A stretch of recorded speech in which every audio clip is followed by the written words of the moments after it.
Welcome, Tennessee fans.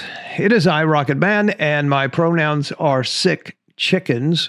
We are all in for a thrilling spectacle this Saturday night in Knoxville as the Vols swagger into Neyland Stadium in the dark mode. They're poised to engulf the field in shadows and make it a daunting, dark night for the Gamecocks of Sick Chicken Land. Let me tell you, it's not just a game this time. It's personal. Broadcasting live from the only establishment in town that can't kick him out. His own basement. The world according to Rocket.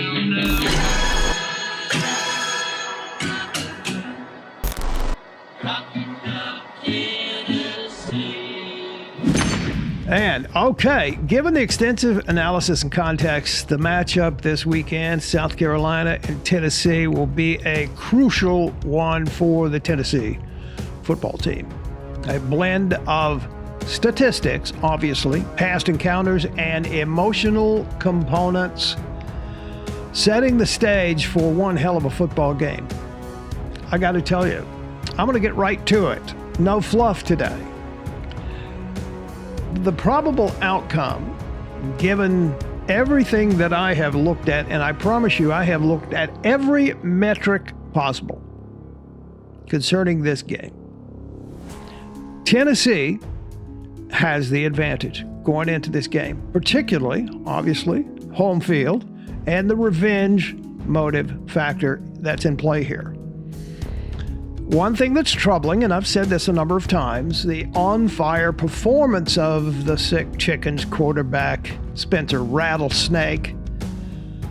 He's the hottest quarterback in the SEC right now with a QBR of 83, and that could potentially end up in a disastrous result for Tennessee. But let's just look at it. South Carolina's offensive stats. South Carolina boasts a high-performing quarterback, Rattler, 83 QBR. They have effective passing plays, showing strength in completion rate and yards passing. But let's look at Tennessee's defensive capability. Tennessee has demonstrated, on occasion, more than once, a solid defensive performance, particularly in restricting opponents' yards and points per game. Their defensive capability could counterbalance Carolina's offensive strengths and mitigate that passing advantage that they have over us. And let me just say, I want to insert here that this is not last year, where Tennessee's defensive secondary was ranked 130th, somewhere, 123rd to 130th, somewhere in there, and the defense against the pass, their secondary, last year. I mean, there are only 133 teams. They were almost the worst. Almost the worst. This year, respectably, and you know how I rag on the defensive secondary, they're like 53rd, 4th, 5th, somewhere in there. They're in the 50s in terms of defensive secondary rank against the pass. So I'm feeling much better about that as I did a deep dive. Another thing, the revenge factor. Tennessee had a significant ass whooping last year for whatever reason it happened. 63 to 38 or whatever the final score was. But more importantly, we lost Hendon Hooker. And even more importantly, well, that's no insignificant thing. But in addition, that knocked us out of the college football playoffs. Okay. So there's an emotional intensity arising from this revenge factor that could fuel Tennessee's determination and performance on the field Saturday night. Home field advantage. The game being held at Neyland provides Tennessee with a substantial home field advantage. Everybody knows that. And that can be very intimidating for an opponent coming in there. The home crowd could serve as a 12th man and should. boosting Tennessee's energy level, obviously, and performance. The reason that is important is for that first quarter, at least for sure, for the potential of providing some penalties because they just simply can't run their offense effectively because they can't hear. And that can get really annoying, as we saw last year at South Carolina, as we saw last year that happened to us in Georgia, as we saw last year that happened to Alabama when we beat Alabama.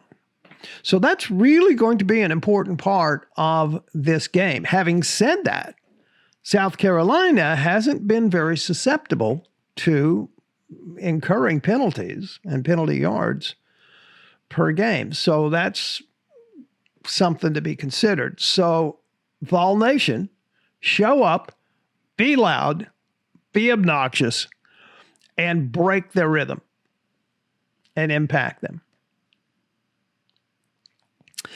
Now, probable outcome, given everything I have studied here, I have Tennessee 35, South Carolina 30.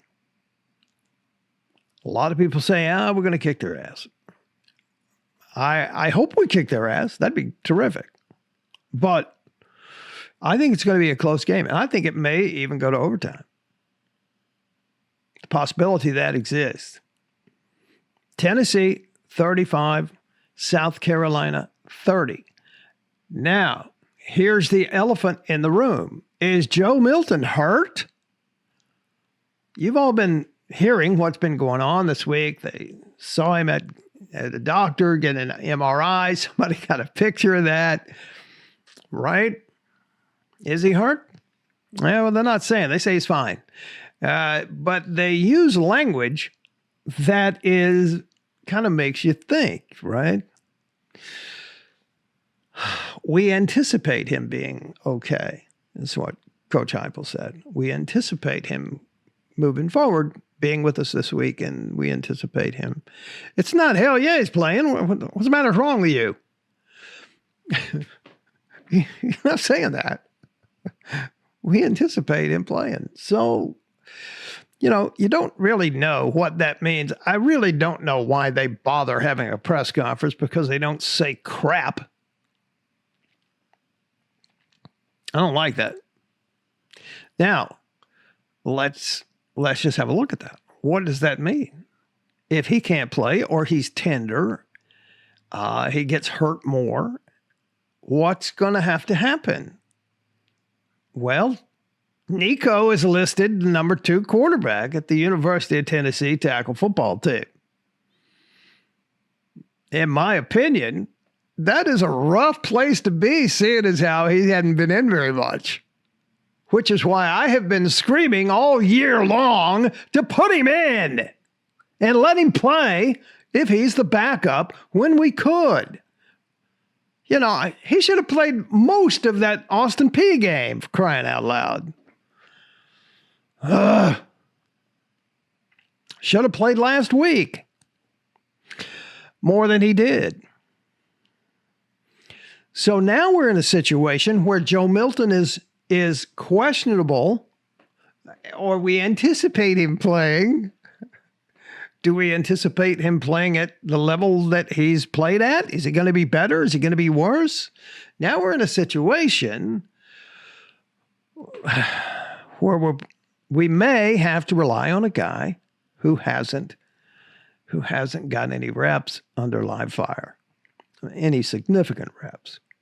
He did come in Virginia, in the Virginia game, down at mop-up time, of course. Drove them down the field, and they scored a touchdown. Other than that, he's seen very insignificant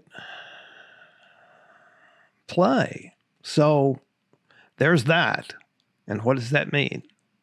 We don't know. We just have to wait and see. I hope Joe's not hurt. And I hope we don't have to resort to Nico. See, now I've changed from where I was because now we don't want him in this situation, which is why I screamed for him to be playing a lot prior to this, because he's the backup and he hasn't got any experience, right? In this particular context. So I'm hoping Joe is fine. I'm hoping Joe's leg is fine. I hope he doesn't get hurt, and I hope he performs at a stellar level.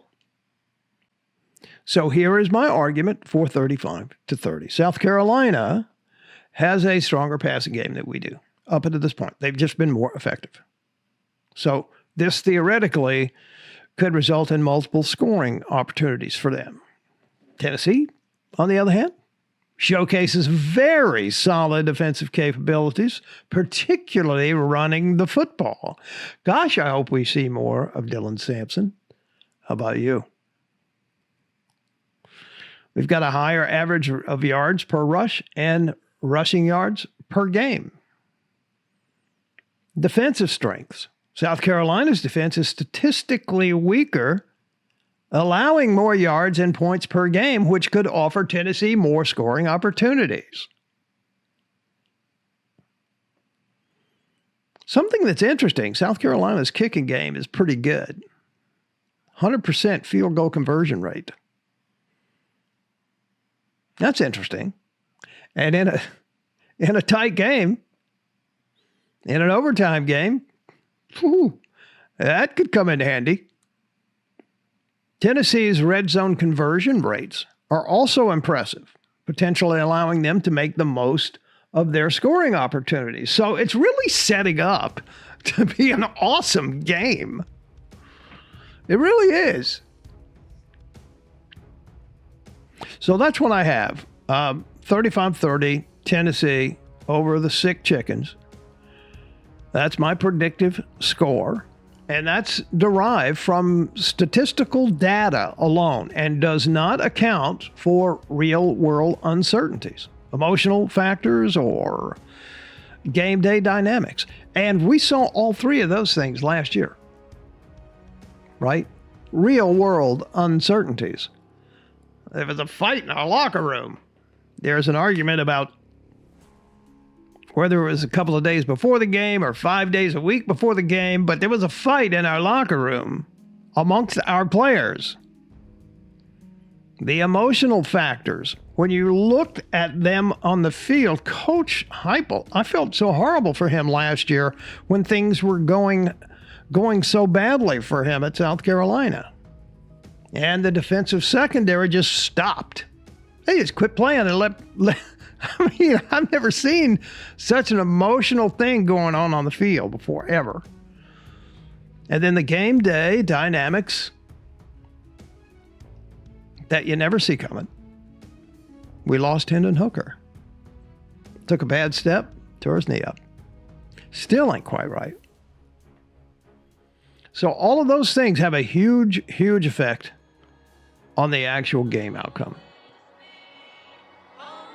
Tennessee, 35. South Carolina, 30.